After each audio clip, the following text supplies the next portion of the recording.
북한의 겨울은 마치 사람의 마음까지 얼려버릴 듯한 매서움을 가지고 있어요. 눈은 고요하게 내리는데 그 고요함 속에 숨어 있는 건 따뜻함이 아니라 언제 닥칠지 모르는 두려움과 긴장이죠. 온 세상이 하얀 눈으로 덮여 있지만 그 위를 밟고 걷는 사람들의 얼굴에는 웃음보다 굳은 표정이 더 익숙해요. 말 한마디, 시선 한 번, 조그만 행동 하나가 어떤 결과를 가져올지 알 수 없는 땅이니까요. 오늘 들려드릴 이야기는 그 차가운 겨울 속에서 벌어진 아주 작은 장난 하나가 어떻게 한 소년과 그의 가족의 인생을 통째로 바꾸어 버렸는지에 대한 이야기예요. 누구나 어린 시절 장난을 치며 자라잖아요. 친구들과 눈싸움하고 쓸데없는 농담으로 서로를 웃기고 선생님 몰래 장난을 치기도 하고요. 하지만 어떤 땅에서는 그 장난이라는 말 자체가 허용되지 않아요. 웃으며 넘길 수 없는 나라. 실수조차 죄가 되는 곳. 그리고 그 대가는 너무나도 가혹하죠. 이야기 속 주인공은 그냥 평범하게 살고 싶었던 한 소년이에요. 누군가를 해치고 싶지도 않았고 거창한 꿈을 꾸었던 것도 아니에요. 그저 가족과 함께 조용히 웃으며 살고 싶었던 아이였죠. 그런데 그 아이의 인생이 눈덩이 하나로 무너져 내립니다. 조금 더 깊은 이야기로 들어가기 전에 구독과 좋아요는 이 이야기가 더 멀리 더 많은 사람에게 전해질 수 있도록 도와주는 큰 힘이 돼요. 이제 북녘의 차가운 겨울 한가운데로 천천히 걸어 들어가 볼게요. 윤철은 16살이었어요. 북한에서 흔히 볼 수 있는 평범한 고등학생이었습니다. 적어도 겉으로 보기에는 그랬죠. 아침이면 늘 같은 풍경이 펼쳐졌어요. 해가 막 떠오르기도 전 스피커에서 쩌렁쩌렁 울려 퍼지는 군가 소리. 충성의 노래가 학교 전체를 깨우고 있었죠. 모두 운동장으로 집합. 확성기에서 들려오는 교사의 목소리는 명령이었고 그 명령에는 언제나 거절이라는 선택지가 없었어요. 영하의 날씨, 손끝이 얼얼하게 저리는 새벽 공기 속에서 학생들은 두꺼운 속옷을 껴입고도 몸을 웅크린 채 운동장에 줄지어 섰어요. 운동장 중앙에는 커다란 동상이 서 있었어요.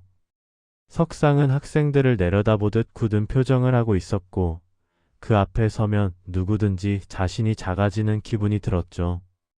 매일 아침 학생들은 그 동상을 향해 일제히 주먹을 쥔 손을 들어 올리고 외쳤어요. 우리는 위대한 수령님께 충성을 다할 것을 맹세합니다. 누군가는 진심이었을지도 모르고 누군가는 두려움 때문에 따라 했겠죠. 하지만 중요한 건 목소리를 내야 한다는 것이었어요.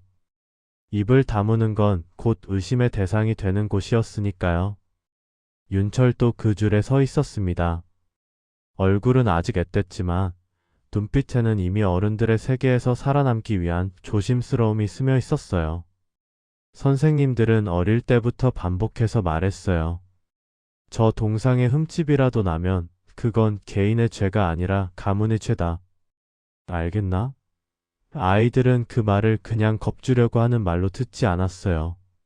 어디선가 들려오는 이야기들, 어떤 집이 어느 날 갑자기 통째로 사라졌다는 소문들, 아무도 그 집 이야기를 다시 꺼내지 않는 분위기.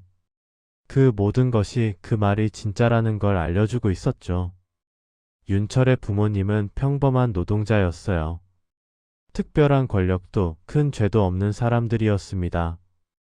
늘 일터에서 몸이 부서져라 일하고 집에 돌아오면 아이들을 위해 허물을 조금 내려놓는 그런 부모님이었어요. 집안 형편은 넉넉하지 않았습니다. 쌀이 모자라는 날도 있었고 반찬이 김치 한 가지뿐인 날도 많았죠. 그래도 그 집에는 조용한 웃음과 온기가 있었어요. 윤철에겐 2살 어린 여동생이 있었는데 늘 제잘거리며 집안을 환하게 만들던 아이였어요. 오빠, 오늘 학교에서 뭐 배웠어? 오빠, 나도 빨리 커서 학교 가고 싶다. 그런 사소한 말들이 이 집의 소소한 행복이었죠. 그런 가족 안에서 윤철은 조용히 별 탈 없이 살고 싶었어요. 그래서 늘 말을 아끼고 눈치를 살피고 평균에 맞춰 움직이려 했죠. 하지만 이 나라에서 평범하게 산다는 건 생각보다 훨씬 어려운 일이었습니다. 아주 작은 실수 하나, 아주 사소한 장난 하나가 모든 것을 뒤집어 버릴 수 있는 땅이었으니까요. 그리고 그 평범함은 한 번의 겨울 눈 내리는 날 눈덩이 하나로 산산이 부서지고 맙니다. 12월 초였어요. 어느 날 아침 학교 창밖으로 눈이 내리기 시작했어요. 처음에는 가볍게 떨어지던 눈송이가 점점 굵어지더니 수업이 시작될 즈음에는 운동장이 하얗게 덮일 정도로 쌓이기 시작했죠. 선생님이 아무리 칠판에 글을 적고 설명을 해도 아이들의 시선은 자꾸만 창문 밖으로 갔어요. 하얗게 쌓이는 눈. 북한의 겨울은 매섭고 잔인하지만 아이들이 눈을 볼 때만큼은 그 속에서도 잠깐의 설렘을 느낄 수 있었어요. 쉬는 시간이 되자 학생들은 서로 눈을 마주치며 기다렸다는 듯이 말했습니다. 나가서 눈싸움하자. 윤철과 두 친구, 재문과 성우도 가만히 있을 수 없었어요. 세 사람은 책을 덮고 운동장으로 뛰어나갔어요. 차가운 공기가 얼굴을 스쳤지만 그마저도 신났어요. 이야, 눈 봐라. 오늘 진짜 많이 온다. 재문이 팔을 벌리며 하늘을 올려다보며 말했어요. 재문은 세 친구 중 가장 장난기가 많았어요.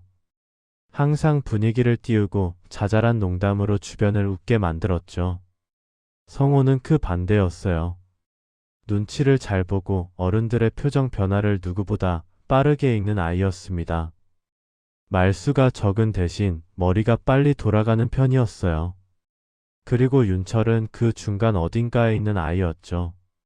장난도 좋아하지만 늘 한 번 더 생각하고 한 번 더 주변을 살피는 아이. 그것이 그가 지금까지 문제없이 버텨올 수 있었던 이유이기도 했어요. 운동장은 이미 아이들로 가득했어요.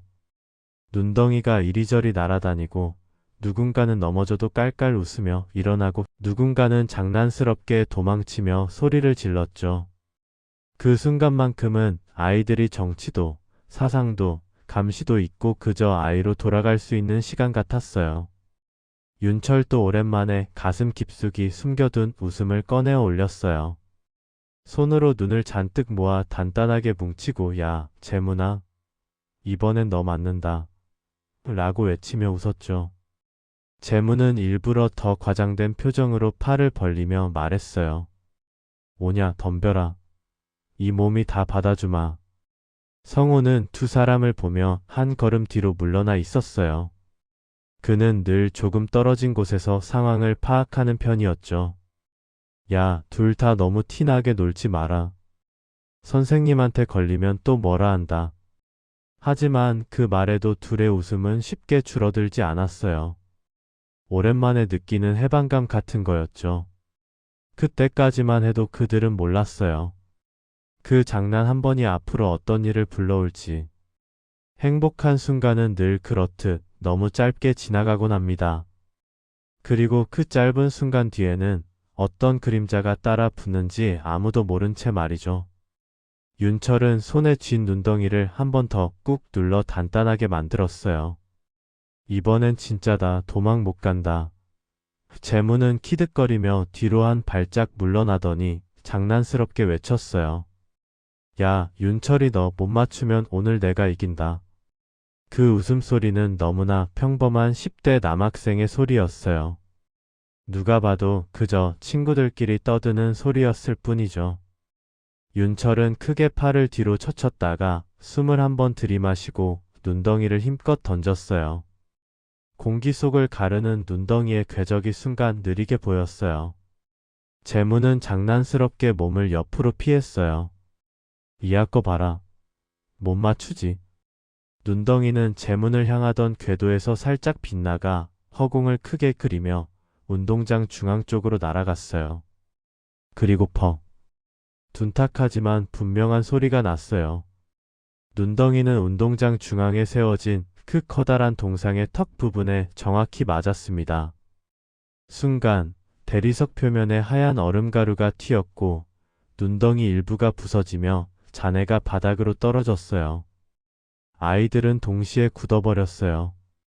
방금 전까지 운동장에 가득했던 웃음소리는 마치 누가 스위치를 꺼버린 것처럼 단숨에 사라졌습니다. 눈은 여전히 내리고 있었지만 그 눈 사이로 떨어지는 침묵이 느껴질 정도로 운동장은 조용해졌어요. 성우가 가장 먼저 작게 입을 열었어요. 야, 방금 그거 동상 맞았어? 재문의 얼굴이 하얗게 질렸어요. 야, 설마 흠집 난 거 아니겠지? 윤철은 손끝이 서서히 얼어붙는 기분을 느꼈어요. 자신이 던진 눈덩이가 하필 거기로 향했다는 사실이 머릿속에서 반복해서 떠올랐죠. 평소 선생님들이 했던 말이 그의 머릿속에서 울려 퍼졌어요. 저 동상에 흠집이라도 나면 그건 개인의 죄가 아니라 가문의 죄다. 설마 진짜로 그렇게까지는 안 하겠지, 그냥 눈이 맞았을 뿐인데. 그는 애써 그렇게 생각하려 했지만 가슴 깊은 곳에서 알 수 없는 공포가 차올랐어요. 재문이 떨리는 목소리로 말했어요. 야, 빨리 가자. 누가 보기 전에 가자. 셋은 어쩔 줄 몰라 눈만 굴리며 주변을 살폈어요. 하지만 이미 늦었어요. 교무실 쪽 2층 창문에서 누군가 커튼 사이로 그쪽을 바라보고 있었어요. 윤철의 시선과 그 그림자의 방향이 잠시 마주쳤습니다. 그 찰나의 눈맞춤이 윤철에게는 모든 걸 본 사람의 시선처럼 느껴졌어요. 그날 오후 학교의 분위기는 눈에 띄게 달라졌어요. 평소에도 긴장감이 없는 건 아니었지만 이날만큼은 어딘가 더 싸늘했죠. 폭도를 지나가는 선생님들의 발걸음도 평소보다 더 무거워 보였고 아이들을 바라보는 눈빛에도 어딘가 예민한 경계가 느껴졌어요. 운동장 주변에는 담임뿐 아니라 교감, 교장까지 나와서 동상 주변을 살피고 있었어요. 누군가는 고개를 숙이고 무언가를 메모하고 있었고 누군가는 손으로 동상 표면을 만져보며 표정을 굳히고 있었죠. 아이들은 괜히 운동장 쪽을 돌아보지 않으려 애썼어요.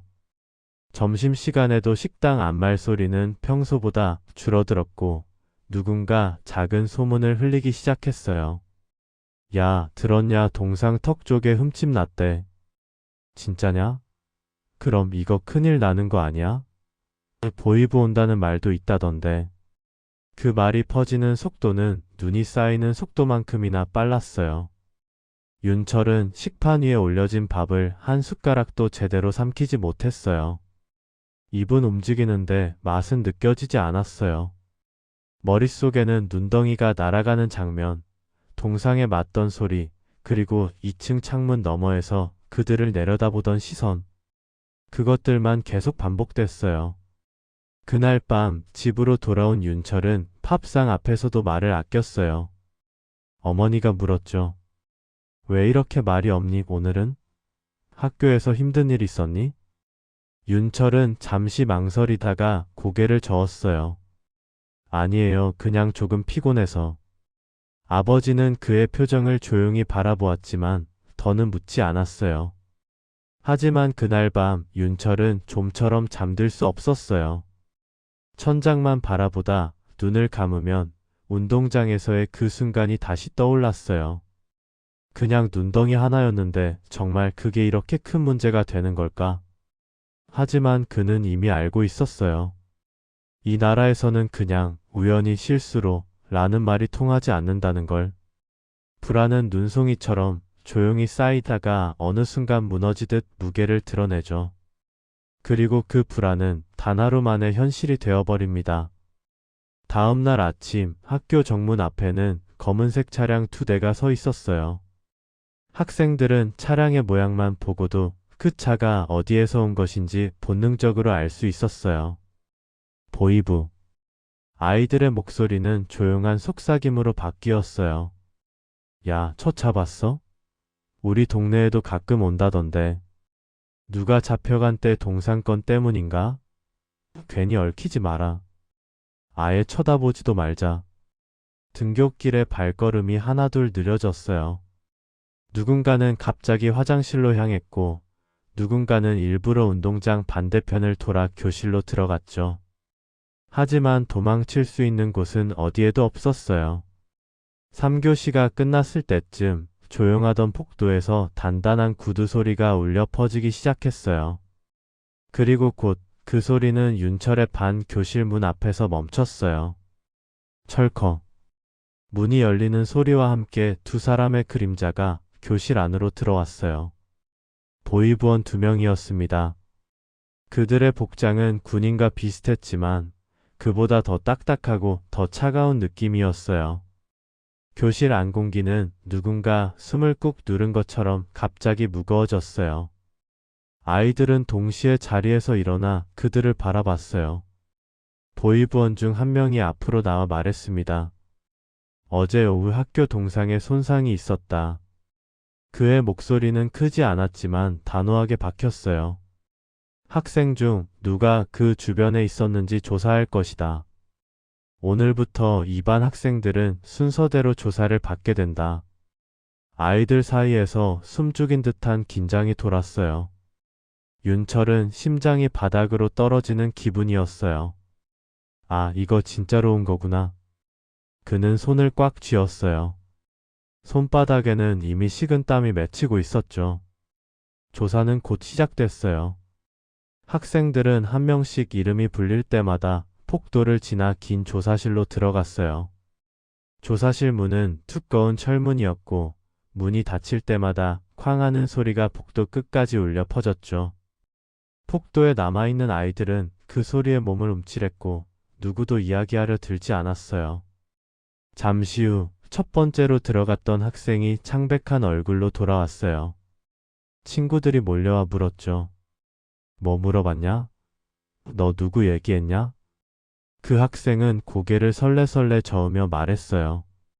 그냥 어제 운동장에서 뭐 했는지, 누구랑 있었는지 그걸 끝없이 물어봐. 두 번째, 세 번째 조사가 이어질수록 아이들 얼굴은 하나같이 창백해졌어요.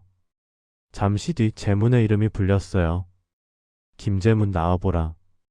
재문은 자리에서 일어나며 윤철을 한번 바라봤어요. 표정에는 두려움과 미안함이 섞여 있었어요. 나 금방 올게. 그렇게 말하고 문 밖으로 나갔어요. 시간이 오래 걸렸어요. 폭도 시계의 초침 소리까지 귓가에 들릴 정도로 고요한 시간이 흐르다가 드디어 철문이 열리는 소리가 다시 났어요. 재문이 들어왔을 때 그의 얼굴은 완전히 하얗게 질려 있었어요. 윤철이 다가가 조심스레 물었어요. 야, 뭐라 물어봤는데? 재문은 입술을 떨며 말했어요. 처음에는 그냥 놀다가 실수로 그런 거냐고 묻더니 나중에는 계속 똑같은 말만 반복해.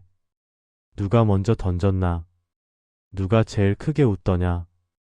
누가 너에게 하자고 했냐? 마치 답을 정해놓고 그 답을 내 입에서 듣고 싶어 하는 것 같았어. 그 말은 윤철의 가슴에 비수를 꽂는 것처럼 느껴졌어요. 성우도 고개를 떨구며 말했어요. 윤철아, 우리 아마 끝까지 숨기기 어려울 것 같다. 폭도 끝에서 또 다른 이름이 불렸어요. 최성우 나와보라. 이제 남은 건 윤철뿐이었어요. 시간은 끊임없이 흘렀고 그는 마지막 남은 사람처럼 홀로 남은 의자에 앉아 손을 꽉 쥐고 버티고 있었어요. 그리고 마침내 그의 이름이 불렸습니다. 윤철 나와보라. 조사실 문을 들어서는 순간 공기의 온도부터 달라졌어요. 방 안에는 책상 하나와 의자 2개. 그 뒤쪽에는 장식이라고 부르기도 애매한 낡은 초상화 한 장.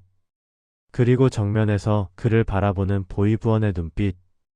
그 눈빛에는 따뜻함도 연민도 이해도 없었어요. 그저 답을 끌어내기 위해 상대의 숨결까지 계산하는 사람의 눈이었죠. 보이부원이 물었어요. 윤철이 맞나? 네, 맞습니다.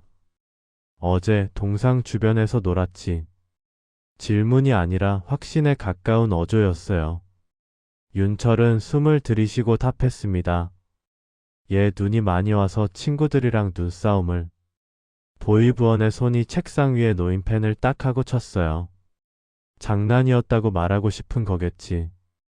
그 말에는 비웃음 같은 것이 섞여 있었어요. 하지만 알겠나? 이 땅에서 장난이 어디까지 허용되는지. 그는 종이를 한 장 꺼내더니 윤철을 똑바로 쳐다보며 말했어요. 어제 눈덩이를 던진 사람 누구였나? 누가 제일 먼저 던졌나? 저는 그냥 다 같이 놀다가, 그래, 다 같이 놀았겠지. 하지만 첫 번째가 있다. 누가 먼저 던졌나? 윤철은 침을 삼켰어요.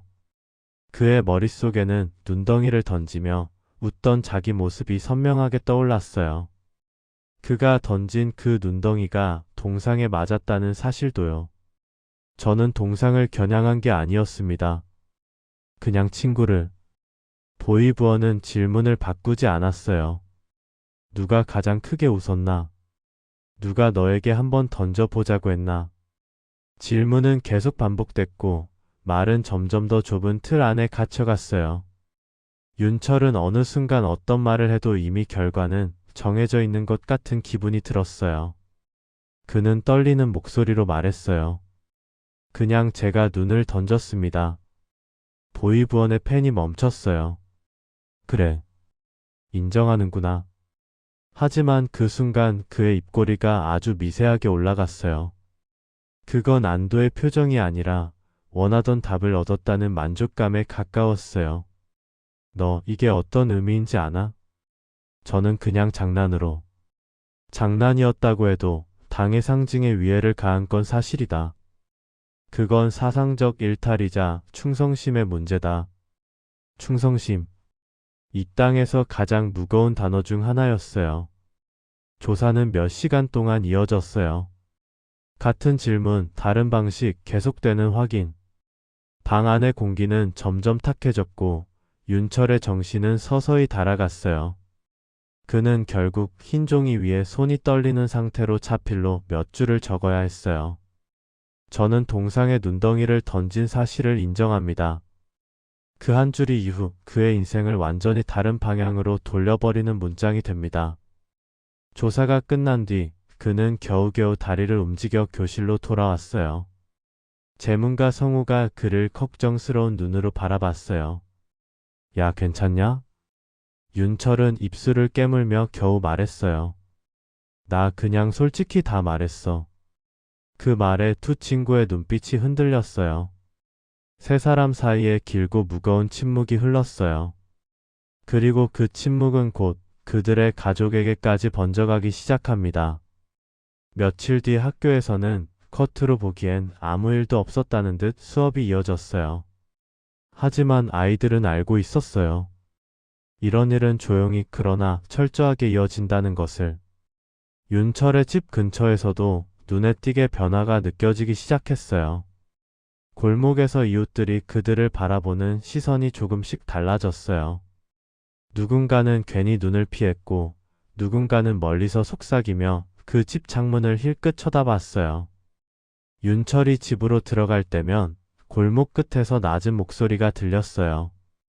저 집 아들 요새 보이부에서 조사받는다더라. 동상을 어쩌고 했다던데 가문이 힘들겠다. 북한에서 소문은 종종 예고장이 됩니다. 학교에서, 동네에서, 직장에서 조용한 말들이 돌기 시작하면 곧 실제 무언가가 움직이게 되죠. 어느 날 아버지의 직장에 윗사람이 찾아왔어요. 임시 회의실에 불려간 아버지는 종일 집에 돌아오지 못했어요. 밤늦게 집에 돌아온 아버지의 얼굴은 지쳐 있었고 눈 주변에는 깊은 피로가 감돌았어요. 식탁 앞에 앉은 가족들. 밥은 차려져 있었지만 고요만이 앉아 있었어요. 잠시 침묵 끝에 아버지가 입을 열었어요. 윤철아. 그 한마디에 윤철의 심장은 쿵하고 내려앉았어요. 네. 학교에서 무슨 일이 있었는지 있는 그대로 말해보아라. 윤철은 더 이상 숨길 수 없다는 걸 알고 있었어요. 천천히 운동장에서 놀던 이야기, 눈덩이가 동상에 맞던 순간, 그 다음 초사까지 모든 걸 천천히 설명했어요. 어머니의 눈가가 점차 붉어졌어요. 여동생은 무슨 말인지 다 이해하지 못했지만 집안의 공기가 달라진 걸 느끼고 괜히 무릎을 끌어안고 앉아 있었어요. 이야기를 다 들은 뒤 아버지는 한동안 아무 말도 하지 않았어요. 그리고 한참이 지나서야 조용히 입을 열었죠. 난 내가 장난을 친 것 자체에 화를 내고 싶지는 않다. 그 말은 의외였어요. 아버지, 사람은 살다 보면 실수도 하고 장난도 치고 잘못도 하는 거다. 그게 인간이다. 아버지는 식탁 위에 놓인 자신의 손을 한번 바라봤어요. 근데 이 나라는 그걸 허용하지 않잖니. 그의 목소리는 담담했지만 그 안에는 깊은 분노가 숨어 있었어요. 나는 내가 잘못해서 화가 나는 게 아니다. 너 같은 아이들을 이렇게 벌벌 떨게 만드는 이 세상이 이 나라가 너무나 원망스러울 뿐이다. 윤철의 눈에서 눈물이 흘렀어요. 아버지, 저 정말 일부러 그런 건 아니었어요. 아버지는 고개를 끄덕였어요. 안다. 아버지는 안다. 내가 어떤 아인지 알지. 하지만 그 말 뒤에 길고 무거운 침묵이 이어졌어요. 그 침묵은 단지 슬픔 때문이 아니라 곧 다가올 것을 알면서도 어쩔 수 없다는 무력감에서 오는 침묵이기도 했어요. 다음 날 아침 집 앞 골목에는 낯선 남자들 2명이 서 있다가 사라졌어요. 창문 사이로 그들을 본 어머니는 입술을 꽉 깨물었어요. 그림자는 이미 이 가족을 향해 천천히 드리워지고 있었어요. 며칠 뒤 보위부에서 최종 통보가 내려왔어요. 추가 조사 결과에 따라 학생 본인뿐 아니라 가족 전체가 사상 검토 대상이 될 수 있다. 사상 검토. 그 말은 표면적으로는 지도, 교육이라고 포장되지만 실제로는 감시, 차별, 그리고 더 무서운 단계로 이어질 수 있는 첫 관문이었어요. 아버지는 그 통보를 듣고 집으로 돌아와 오랫동안 말이 없었어요. 어머니는 잠든 여동생 옆에 앉아 하염없이 딸의 머리를 쓰다듬고 있었어요. 집안 공기는 얼음장처럼 무거웠어요. 결국 아버지가 식탁 앞에 앉아 윤철을 불렀어요. 윤철아. 내 아버지. 아버지는 한참 동안 아무 말도 하지 못했다가 조용히 입을 열었어요. 너라도 떠나야 한다. 윤철은 그 말을 처음 들었을 때 당장 이해하지 못했어요. 떠난다고요? 어디로요?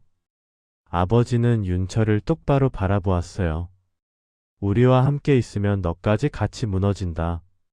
그 말은 너무도 잔인한 결론처럼 들렸어요. 보위부가 내 사건을 그냥 덮을 리 없다. 처벌이 가벼워 보일 수도 있다. 하지만 기록은 남는다. 그리고 그 기록은 내가 어른이 될 때까지, 내가 가정을 이루고 살 때까지 따라붙을 것이다. 아버지의 목소리는 점점 떨리고 있었어요. 지금 이 상황에서 우리가 할 수 있는 선택은 단 한 가지뿐이다. 너라도 살릴 수 있는 선택. 윤철은 눈을 크게 떴어요. 탈북 말씀하시는 거예요? 그 단어는 집안에서 쉽게 꺼내서는 안 되는 단어였어요. 그건 곧 반역을 의미했고 발각되면 모두의 끝을 의미했어요. 아버지는 그럼에도 불구하고 조용히 고개를 끄덕였어요. 무서운 말인 줄 안다. 나도 그 단어를 내 입으로 꺼내고 싶지 않았다. 그의 눈가에 반짝이는 것이 맺혔어요. 하지만 이대로 가면 너는 언젠가 감시 대상이 되고 언젠가 관리 대상이 되고 언젠가 결혼도 직장도 어디 하나 자유로울 수가 없다.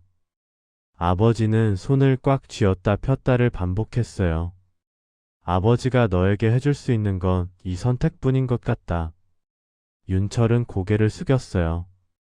아버지, 전 무서워요. 그 말은 솔직한 감정이었어요. 세상이 어떻게 돌아가는지 어느 정도 아는 나이. 탈북자들 이야기를 소문으로 들어본 나이. 그 길이 얼마나 위험한지 조금은 알고 있는 나이였어요. 아버지는 그의 어깨를 꽉 잡았어요. 무서워도 가야 한다. 무서워도 가는 게 진짜 용기다. 그 말은 어쩌면 자기 자신에게도 하는 말 같았어요. 우리는 여기 남아도 된다. 여기서 버틸 수 있다. 하지만 너는 너만큼은 이 땅을 떠나 다른 삶을 살 기회를 잡아야 한다. 윤철의 눈에서 눈물이 터져 나왔어요. 아버지의 어머니, 여동생 두고 저 혼자 어떡해? 어머니가 그때 조용히 아들을 끌어안았어요. 우리는 좋은 부모가 아니었을지도 모른다. 밥도 넉넉히 못 먹여서 미안하고, 따뜻한 옷도 못 사줘서 미안하고, 책도 마음껏 못 사줘서 미안하지만, 어머니의 목소리가 흔들렸어요. 그래도 하나만은 확실히 해주고 싶다. 너의 목숨만은 이 나라에 빼앗기지 않게 하고 싶다. 어머니의 손이 윤철의 등을 천천히 쓸어내렸어요. 살아라. 우리가 너에게 줄 수 있는 마지막 부탁이자 마지막 명령이다. 그날 밤 윤철은 방 안에서 오랫동안 울었어요. 그리고 창밖의 겨울 하늘을 바라보며 천천히 속삭였어요. 무서워도 가야 하는 거구나. 도망치는 게 아니라 살기 위해서. 윤철은 그렇게 처음으로 떠난다는 단어를 진지하게 마음에 새겼어요. 탈출은 갑작스럽게 이루어지지 않아요. 그럴 수 없는 땅이죠. 아버지는 며칠 동안 아무 일 없는 것처럼 출근하면서도 머릿속에는 계속 도주 경로를 그리고 있었어요. 집에서 멀지 않은 곳에 작은 강이 있었습니다. 겨울이면 꽁꽁 얼어붙는 강이었어요. 사람들은 그 강을 건너 다른 나라가 있다는 걸 말로만 들었어요. 아버지는 예전 군 생활을 하던 시절 그 강 주변을 돌아다녀 본 적이 있었어요. 어디가 깊고 어디가 얕고 어디는 얼음이 쉽게 깨지는지. 그 기억이 지금 아들을 살릴 수 있는 지도가 되고 있었어요. 어느 날 밤 아버지는 조용히 말했어요. 오늘이다. 어머니는 말없이 준비해둔 작은 가방을 꺼냈어요. 그 안에는 따뜻한 옷 한 벌, 작은 물병, 마른 음식을 조금 쌓아넣은 봉지, 그리고 아버지가 몇 년 동안 조금씩 모아놓고 숨겨두었던 돈이 들어 있었어요. 이게 전부다. 아버지의 손이 가볍게 떨리고 있었어요.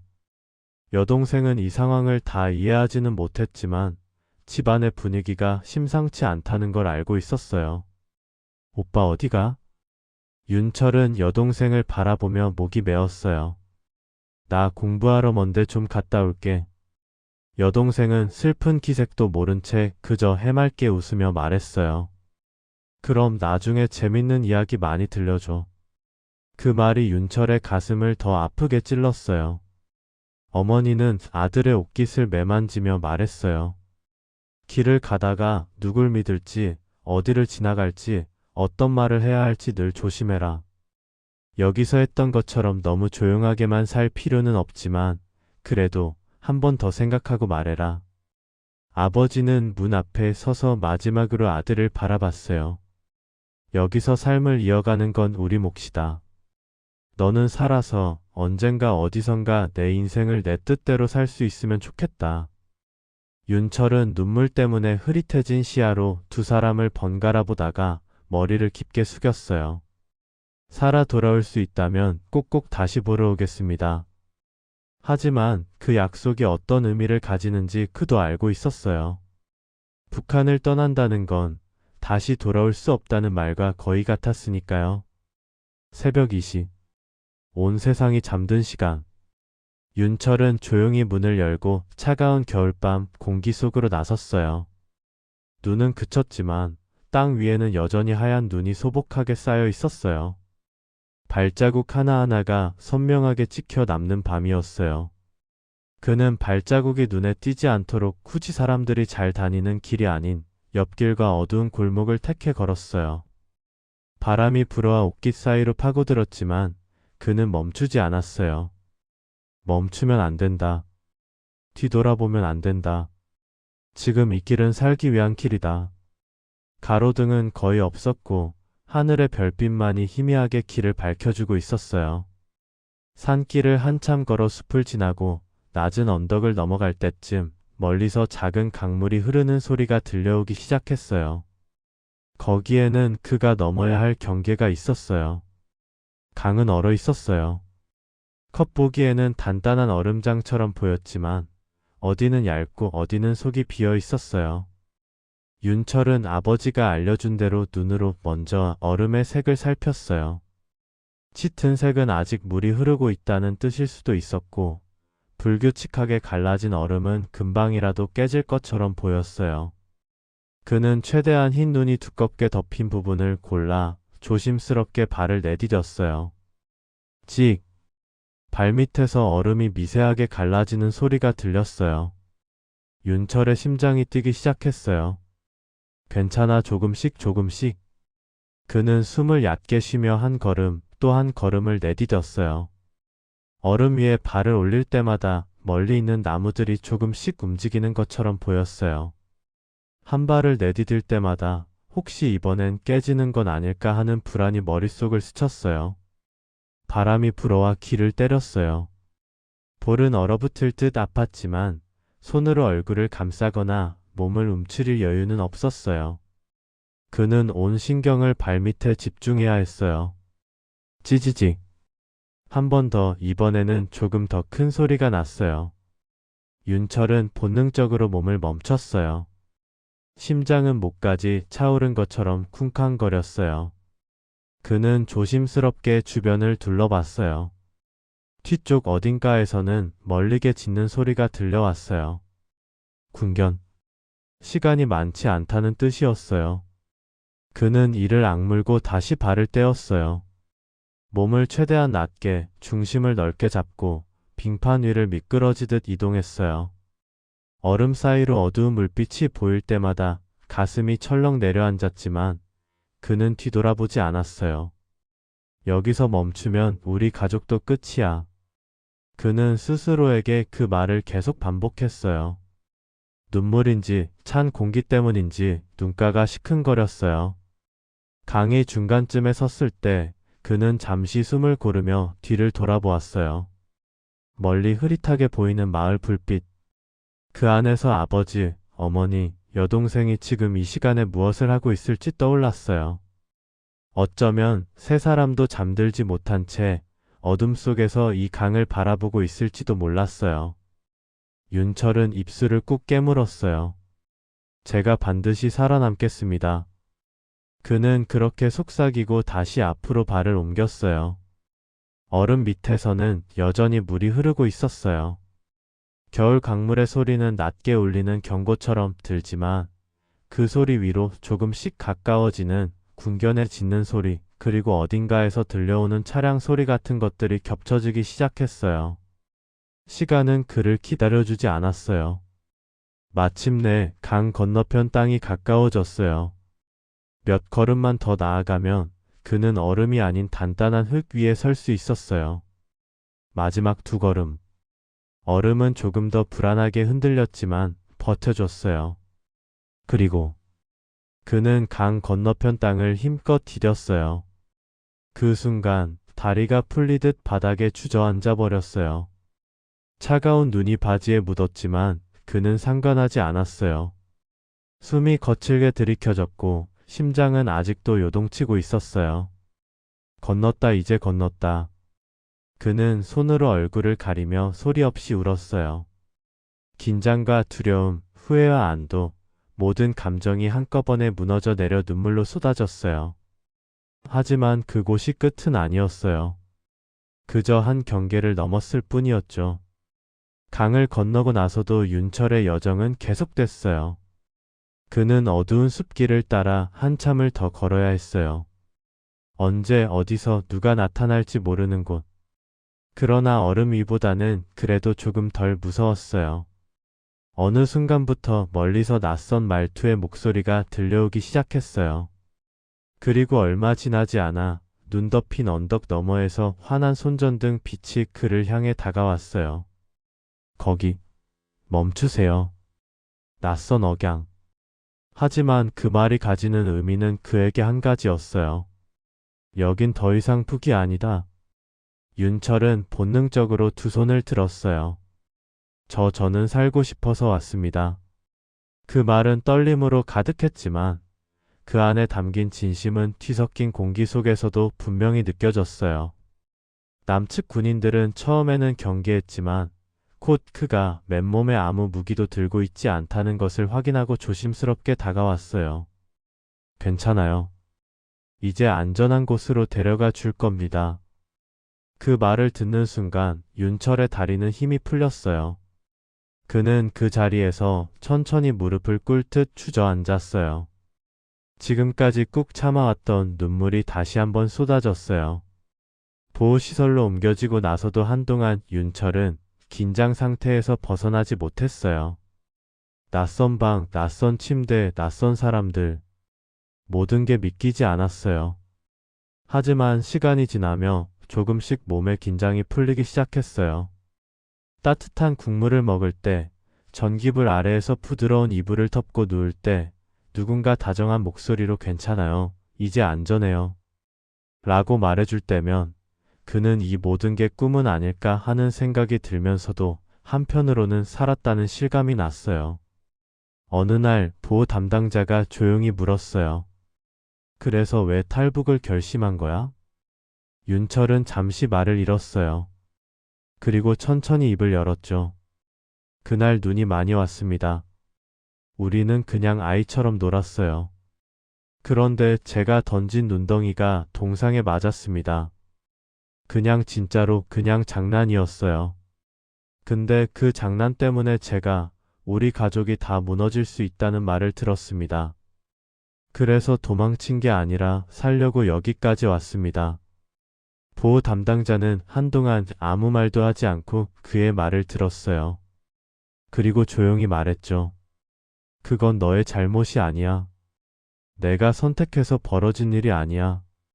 장난은 어디서든 장난이어야 하는데 그게 죄가 되는 곳에서 너는 살아남기를 선택한 거야. 그 말에 윤철은 눈을 감았어요. 그리고 천천히 고개를 끄덕였어요. 얼마 후 윤철은 조금씩 미소를 되찾기 시작했어요. 여전히 그의 마음속 한구석에는 미안함이 자리 잡고 있었어요. 두고 온 가족, 함께 웃던 친구들, 함께 눈싸움하던 운동장. 그 모든 것이 기억 속에서 떠오를 때면 가슴이 저릿하게 아팠어요. 어느 날 그는 조용히 말했어요. 우리는 그냥 장난을 친 거였어요. 그냥 눈싸움을 했을 뿐인데 근데 그 장난의 대가는 너무 컸어요. 제가 잘못한 것도 있지만 그보다 장난 하나에도 목숨을 걸어야 하는 세상이 더 잘못된 거겠죠. 그래도 저는 살아남았습니다. 그 사실만으로도 감사합니다. 그의 목소리는 아주 작았지만 그 말 속에는 살아남은 자의 무게와 다시 시작하려는 의지가 고스란히 담겨 있었어요. 북녘의 차가운 겨울, 운동장에서 웃던 한 소년의 작은 장난이 어떤 파장을 불러왔는지, 그리고 그 속에서 어떤 선택이 이루어졌는지 함께 걸어가 보았어요. 만약 이 이야기가 당신 마음 한켠을 조금이라도 건드렸다면 구독과 좋아요는 이런 이야기들이 더 멀리 더 오래 살아남을 수 있게 해주는 큰 힘이 됩니다. 당신의 한 번의 클릭이 다음 이야기의 숨이 되고 누군가의 기억이 될지도 몰라요. 추운 이야기를 끝까지 들어주셔서 고맙습니다.